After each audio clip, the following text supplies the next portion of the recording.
Hello and a very good evening to the Grassroots Weekend show. I'm Mal Lee, your host for this evening. Look, empty seats, but they won't be empty hopefully next week when our Grassroots young commentators return to the hot seats. They've had a nice break on their summer holidays. They can tell us all about it, where they've been, what they've been up to. I was hoping to use them on the DXTL tournament, the REFspect tournament for our 20th anniversary. The week just gone, dear me, week just gone. I can't believe how quick it's flying over. Anyway, the reason being, it was that shocker, that busy, I wouldn't have had time to set them up and go onto the microphones. It sounds mad, but anyone who was there would have seen just how busy we were. So yeah, well done to everyone who was involved in that, and I'll come back to that in a little bit more detail very shortly. But our young commentators should be returning next week, and as I say, we'll start gathering stories together once again. Okay, wherever you are, whatever you've been doing, all the summer holidays are coming to an end as well, and the kids are arriving home to go back to school. That's it, they're going back to school because so many schools are shut. I don't know how many on Merseyside due to safety aspects of the school buildings. So it remains to be seen, but I'm sure all the media will be out and watching for what schools are opening and shutting, and what kids are off and being transferred to other schools apparently. Anyway, fingers crossed there's none on Merseyside, and they can all, well, they all hate me for this, and all go back to school because they're all bored now, aren't they? They're all really bored. But if you ask all the kids, they've enjoyed it. They don't want to go back to school. They've had loads and loads of football, non-stop football actually, and I can only take my hat off to every team who came along and joined the Don't Cross the Line REFspect tournament, and I know if we do this again next year, maybe bigger and better, it's going to be absolutely heaving, I assure you. So we're looking for more sponsors and to make our minds up. These teams will love it. We want to try and keep the cost down for these tournaments if we possibly can, because you're getting charged far too much. And we're going to do a programme on that. We'll have one or two managers in over the next few weeks. We'll be discussing that, because my honest opinion, I think overcharged, that's what I'm thinking, everyone in grassroots football. When you look at the teams now, they've got to try and find money. Even I'm feeling embarrassed asking parents for money to go into this, go into that, because everything is going up. And I just don't know what this season's going to bring. And I looked at one of the leagues, and they put a message out, one of the games or two of the games have been cancelled due to lack of players. They couldn't field enough players, whether that's to do with late ones on the holiday, not too sure, but it's starting to see alarm bells ringing. And I'm thinking that you'll see these grassroots organisations start copying us and putting posts out about you're paying too much and things like that. Well, good luck to them. I don't know why they don't want to team up with us. They've gone their own way. We've been going for 20 odd years now, and we're going into our 21st in December. So yeah, we're around about, and we've been there, and we know what we're talking about, and we talk to leagues. We're not keyboard warriors. No, we're not. We don't sit in an office sending messages out, sending all this out. We're out and about, face to face, talking to managers, talking to grassroots football teams, and we even bring them into our studio to talk to them. That's what it's all about. It is really all about working with the clubs, and we've been doing that and bringing the community together in football since 2003, a long time. But I've been in that many years before that, so I know how to put nets up, how to put goals up, how to put pegs out, you know, all that. You know, your hands are freezing cold. So, been there, done it, wore the t-shirt. Now, I want to try and do something about these price rises. I really do. I think it's absolutely scandalous what teams are going through. I don't like the payment. I don't like this side of everyone putting things up and blaming Brexit. It doesn't ring. It's an excuse. People are struggling, and I don't want to see kids struggling in grassroots football teams, because if the parents are struggling, the kids are going to struggle. And I know there's some good clubs out there who will try and raise as much funds as they possibly can to help these kids, to help the teams, to help the parents, to make sure that they play football fantastic. But even that's going to dry up, while our sponsors dry up.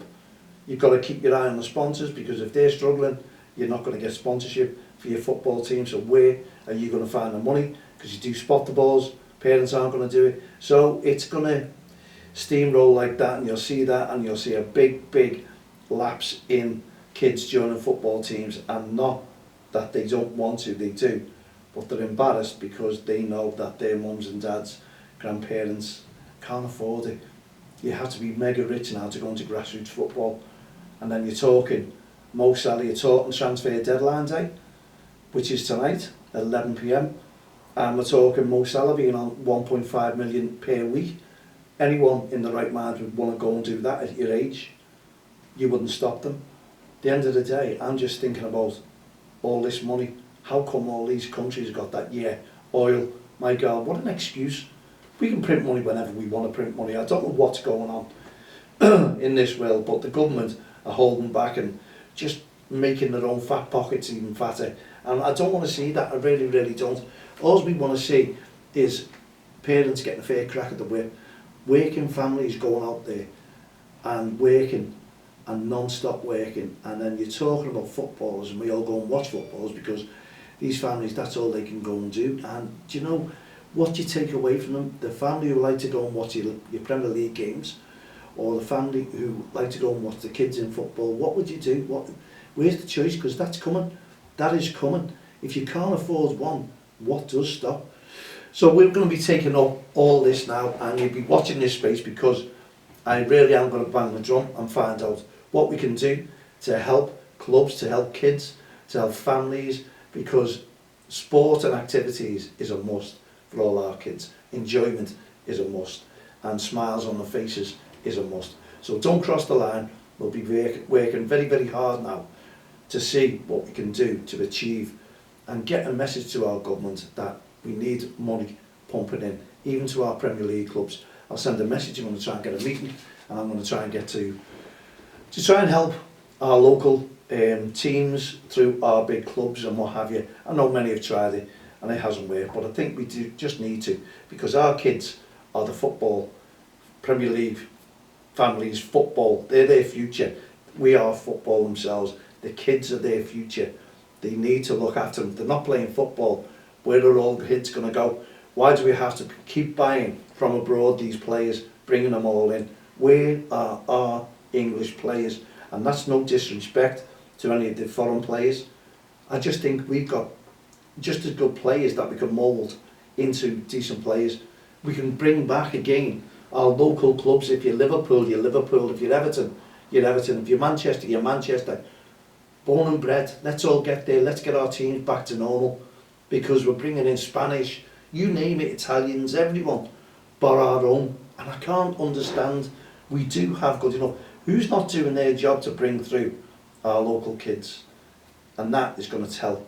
I'll tell you that now. We need to bring in, pump more money in, not just to coaching, to the kids, to the families, to help them to enjoy their weekly football games, their training. Not up to the managers, the volunteers, to go out, cap in hand every day, while big fat rich people are sitting behind their desks in football governing bodies and working, making these volunteers work for them. That's what it is, that we're working for them as a volunteer. That's a job to them. We're volunteers who take the flak if anything goes wrong. Well, it's got me back up since I've been in grassroots football, watching, looking at the kids, listening to the families, and seeing just how much you pay when I put a tournament on. It brings it home to me. It starts making me start to think that all the businesses are getting big and rich, and the grassroots football, the volunteers cannot make money bringing in hot dog fans, facilities to make their own, to raise money for their club, because the businesses are stopping them. This is our premises, you're not doing it there, to make their pockets richer, and they're putting prices up to make them even richer, and it doesn't make sense. They can't justify the cost of football games, leagues, everyone putting these fees up, referees get more money, no disrespect to referees, but where do you get a referee's professional? Are they a business? I support the referees. I support the referees with verbal abuse, aggressive behaviour, racist comments and bullying on any touchline, on any field of play. We need to keep our referees in there. We state that. But I talk to referees as well. And some of those referees are saying, some of our referees are getting far too much. It's kids football, it's grassroots football. They're not a business. Grassroots football is not a business. Yes, you can state to me, well, what about these clubs who have all kinds of coaches earning money? They're a business. Yes, you can say that. They're paid coaches, but the families have to pay. And if they're going up, it's a struggle. So we need to circle this, put a note on it, draw the line somewhere, not cross the line, draw the line, and find out what we can do to help kids and make families, you know, less out of pocket. They don't need to be pumping money after money. We've got to do spot the balls, things like this. We're asking the families for money all the time so their kids can enjoy. And then we've got to make money in to pay your affiliation fees, your insurance, your league fees, your kits, you name it. If you don't get a sponsor, you're in trouble in grassroots football. You really are. So we need to work together, and I'm going to invite plenty of people in here as to what we can do. We'll discuss the topic about grassroots football. More money is needed, more clubs need to get involved, and we're going to make a banging drum, and we're going to start that as from the start of the season. I want to see kids smiling, kids playing football, because they can go and do it without the money worries, because it stems down to them as well. Stems down to them. You've got to look at that. Kids sometimes are unhappy. You're thinking, what's up with you? We don't know what the family ties are with the money problems, do we? We're all thinking, why aren't you performing today? You were brilliant yesterday in training. Today, you're a little bit upset. And we all notice that with kids. Is it to do with, and it, you know, 99.9% people say money's not everything. Oh my God. I beg to differ. I really do beg to differ at the moment. Tell the government that. They'd love you for it. They really would. So, if you're interested in getting involved with me, Mal at don'ttexttheline.com. We don't want people crossing the line. We still want to see grassroots football. But honestly, I am worried about the future of grassroots football and the kids playing. We just need to support them. That goes for any sport as well, you know, not just football.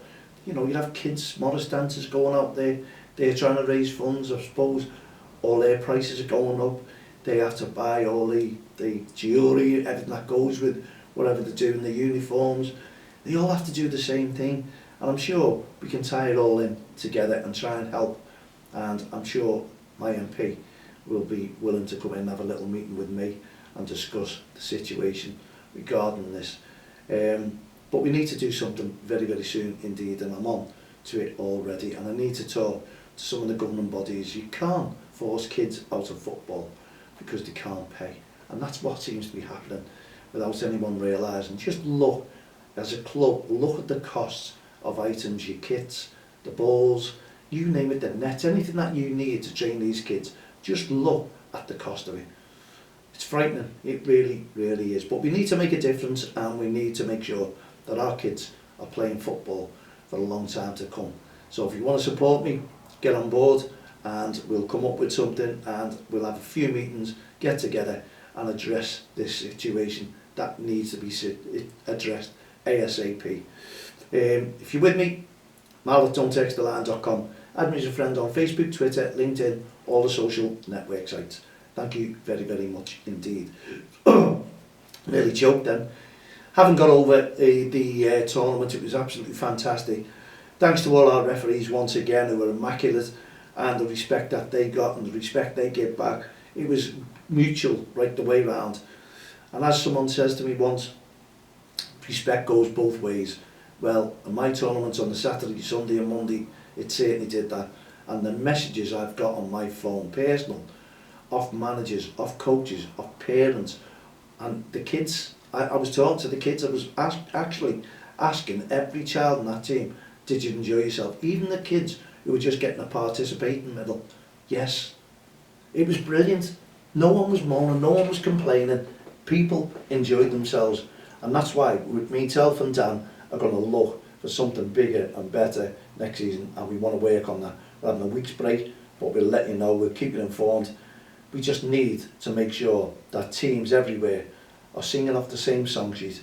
We will put a tournament on that is great for the tournament. We'll high level, low level, and any other level that comes out.